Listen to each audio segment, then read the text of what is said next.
What's up, everyone? Welcome to the Power Play with CJ Prospect Profiles.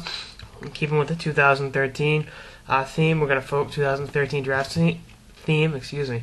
We're going to finish in on Valeri Nichushkin from Russia. Obviously, a 6'3", 195-pound center from Chelyabinsk in Russia. He's playing in the VHL in the MHL. Hasn't been up in the K yet.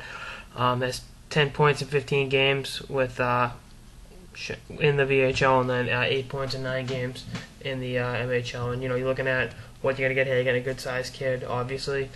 Good mix of speed, skill, and a little bit of the compete levels there, which unfortunately a lot of Russians get knocked on for not having.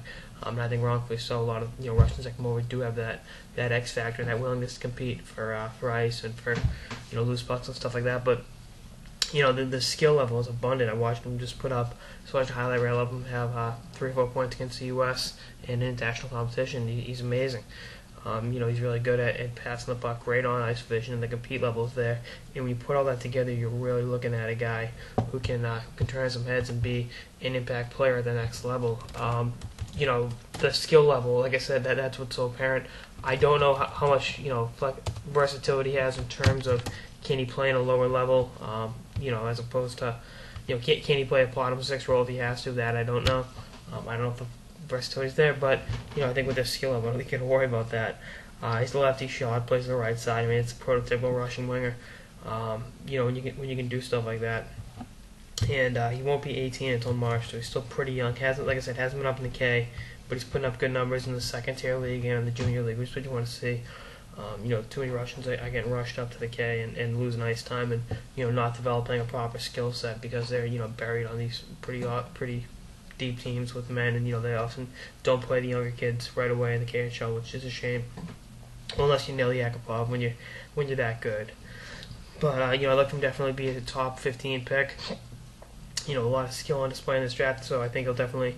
I think top 10 is possible. Like I said, once you get past the top 2, I say top 3 because I count Barkov and that McKinnon Jones category. It's a crapshoot. Some very, very good players, but I think he's just another one that'll be a great player for years to come in the NHL. He's going to need some time in Russia to play against men and some time in the AHL to adjust to the smaller ice surfaces.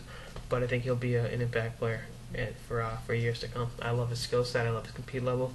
And like I said, the Russian factor might scare some teams off, and they'll rue that, kind of like Mikhail Grigorenko.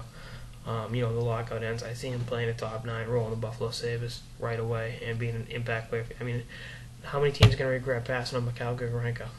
A lot. I think it could be the same thing with this kid, even though with Grigorenko he had less of an excuse. He was playing North America already, but whatever. That's all I got this episode of the Power Play with CJ Prospect Profiles on Valeri Nichushkin from Chelyabinsk and from the Russian leagues. Stay tuned for more episodes throughout the season and beyond. Later, guys.